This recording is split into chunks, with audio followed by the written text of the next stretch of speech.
Estés muy bien. Pasa eso, son segundos que pueden ser cruciales, de mirar el celular, de estornudar, como nos decía Ernesto. Hay que estar más atentos. Ha llegado y nos da muchísimo placer tenerla aquí, Inés Capdevila. ¿Cómo estás, Inés? Hola, Vivi, ¿cómo andás? Bienvenida. Muchas ya gracias. para vos esto es ya es tardísimo. Sí. Corriste, desayunaste, repusiste energía. Sí, es muy hiperactiva, Inés. Hace muchas horas que estoy arriba. Claro, desde muy temprano arriba. Bueno, te hemos convocado por lo siguiente. Finalmente... 72 o 73 días de guerra tenemos a hoy. 73. 73, ¿no? Sí. Habló el Papa al respecto. ¿Te acordás que decíamos acá la semana pasada? ¿Cómo puede ser que el Papa no diga nada? Bueno, dijo, yo tuve intenciones claras de ver a Putin, pero él no me contestó esa posibilidad. No quedó bien parado con lo que dijo. No. Sí, claro, hubo efectivamente, como decís, también a través de una entrevista en esta ocasión con el Corriere della Sera, hay como el Papa progresivamente se fue dando cuenta que estaba en un error al no mencionar abiertamente el nombre de Vladimir Putin. Recordemos que en una entrevista con Joaquín Morales Solá en La Nación hace unas 3 o 4 semanas, él había dicho que no lo mencionaba por una cuestión de diplomacia, por una cuestión de Estado que no en el Vaticano no se estilaba. ¿Eso es cierto? Mencionar a otros jefes de Estado. ¿Sí? Bueno, ¿o son la estilos diplomacia vaticana, creo que en ese momento lo hablamos, la diplomacia vaticana es muy particular y de hecho la diplomacia vaticana de las últimas décadas tiene una especie, es muy difícil de definir porque está básicamente dominada por una cosa que se llama la Ostpolitik. ¿Y qué es la Ostpolitik?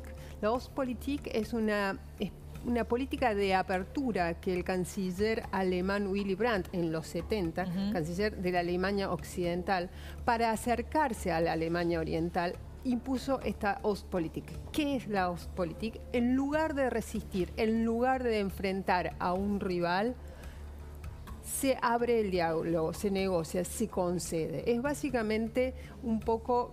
Algunos los acusan de ser demasiado neutrales, demasiado benignos con los rivales.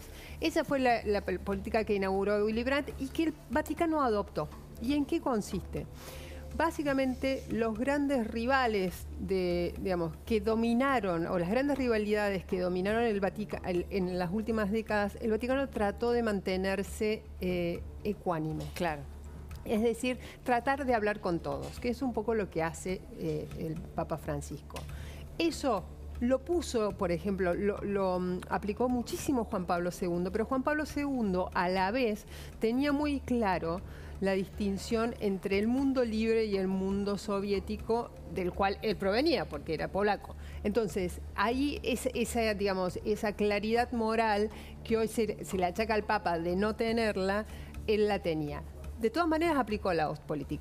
Francisco aplica la Ostpolitik, pero en este silencio empiezan un poquito como a enturbiarse. Un silencio que decía mucho. Claro, los límites, claro. los encuadramientos morales. Ahora, él se dio cuenta y empezó a hablar más.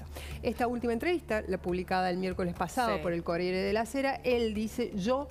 A mediados de marzo le pedí al cardenal Parolin, que es su mano derecha, un gran diplomático de la estructura vaticana, le pedí que le hiciera llegar un mensaje directo a Vladimir Putin diciéndole, quiero hablar con usted.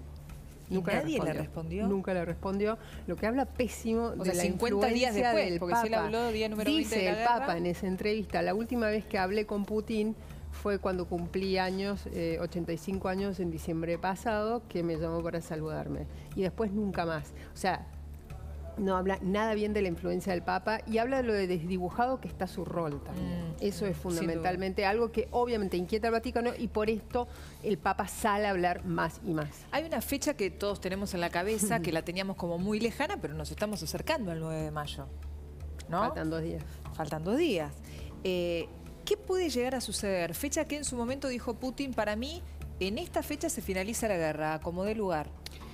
¿Qué podemos esperar de acá a las próximas 48 horas? Exacto. En el transcurso hacia el lunes próximo, hacia el lunes 9 de mayo, podemos esperar 2 cosas dentro del campo de batalla. Primero, una ofensiva total sobre el último bastión ucraniano en Mariupol, la Seria.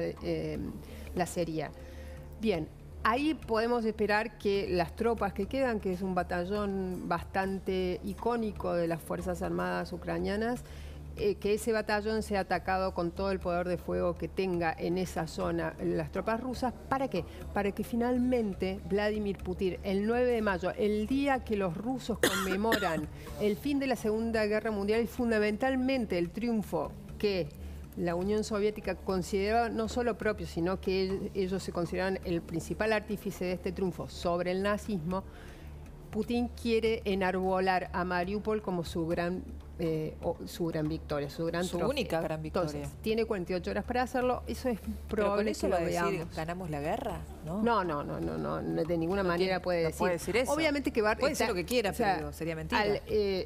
El Kremlin replanteó sus objetivos ya hace un mes, a principios de abril. Recordemos que dijo, bueno, nos vamos a replegar desde Kiev hacia el este. ¿Por qué? Porque no habían logrado tomar Kiev, cuando Kiev era el principal objetivo, no tanto estratégico, sino porque implicaba no solo que las tropas rusas habían escenificado su gran poder militar, sino que también había caído el gobierno. ¿Por qué? Porque los ucranianos se habrían sujetado a las voluntades rusas. Nada de eso sucedió. Cambiaron los objetivos y llega el lunes así. Ahora, ese va a ser el único triunfo. Entonces, un poco lo que esperan los analistas militares y los funcionarios occidentales es que el lunes, ante la falta de otras victorias que no sean solo Mariupol, Vladimir Putin va a anunciar un redoblamiento, un refuerzo de la ofensiva terrestre. Ir todo por el todo para verdaderamente quedarse con el este, el Donbass, y un poquito más, digamos, hasta el río Dnipro, que es, digamos, cruza al medio Ucrania, y el sur probablemente. ¿Y qué papel juega Joe Biden en esta última parte, no? Bueno, Joe Biden te diría que pese a que él insiste en que no es así y con el concierto de toda la Casa Blanca, está básicamente en una guerra abierta con Rusia. O sea, si analizamos el Joe Biden de la primera semana de la guerra, a fines de febrero y principios de marzo, que decía nosotros no vamos a enviar tropas, no vamos a involucrarnos directamente porque nos arriesgamos a una gran conflagración mundial, a una tercera guerra mundial. Sí, bueno, Estados Unidos es el país que más ha contribuido por lejos en asistencia económica y militar, fundamentalmente asistencia económica. Después le siguen las repúblicas bálticas, los vecinos. ¿No tiene miedo de una represalia? Mira, hasta ahora la estrategia de la Casa Blanca ha sido muy meticulosa y muy planificada. Es decir, que si la Casa Blanca aumentó con tal dimensión y tan abiertamente su contribución a la guerra, al punto de haber contribuido no solo con armas y asistencia económica, sino también inteligencia básica para hundir el Moskva, que el gran buque de la flota del Mar Negro ruso, para matar a los generales rusos. Es decir, que es imprescindible la ayuda norteamericana. Si la Casa Blanca ha hecho eso, si no tiene miedo, es porque sabe probablemente que las opciones militares del Kremlin se achican y no esté el Kremlin tampoco dispuesto a usar a lo que ha sido hasta ahora su gran amenaza, que es la amenaza nuclear. Y llevándote a lo micro, y no sé si mis compañeros tienen preguntas. Dale. ¿Cuánto más va a durar la guerra y con qué se va a contentar Putin? Mira, Ale, si yo supiese eso, chicos, ¿cuánto pensás? dejo el periodismo y me dedico a la magia. Pasar con nuestras vidas. ¿Cuánto pensás que va a durar? A eso me refería. Yo creo que un par de meses más. ¿Un par de meses más? Sí. Esto era un fin de semana, ¿te acordás? Sí, claro. Era invadir Kiev un fin de semana y salir. Sí. El tema de hoy es la gran pregunta, ¿no? ¿Cómo va a terminar la guerra? Yo creo que va a ser vamos a perder todos en esta guerra, algunos más visiblemente que otros. Probablemente entre esos más visibles está el Kremlin, pero hoy la gran pregunta es cuándo va a terminar y por qué es importante que no se arrastre, que no se haga carne, que no se normalice la situación de guerra. Claro. Primero porque mientras más dure la guerra, mayores son las probabilidades de que haya un incidente de todo tipo, con armas convencionales, con armas nucleares, un accidente o un incidente que tuerza el destino de esta guerra y la transforme en una mega Ese guerra. misil intercontinental que está ahí Exacto. latente, a mí Sí. me pone Ojo, paranoica. no es tan fácil de desplegar y usar el Bueno, no misil sé, pero me da continental. mucho Hasta ahora miedo. solo están en posición de ensayos. Estás hablando del Satán, Sí. el misil más poderoso jamás creado. Sí. Entonces, eso es el peligro. Y el otro peligro lo sufrimos todos. Porque mientras más dure la guerra, más va a sufrir la economía global, Claramente. más va a sufrir la inflación global, más van a sufrir los alineamientos y la geopolítica, y va a tardar el mundo en reconstruir y salir de esta situación que hasta ahora, como está, ya está dañando los próximos 3 o 4 años. Si sigue, probablemente estemos el mundo y sobre todo los países más débiles, que entre ellos estamos nosotros, ante una década perdida. ¿Me aguardas un segundo, Sí, por supuesto. Ine? Lo tenemos al senador Martín Lustó, a ver si podemos... Vamos con información, dale.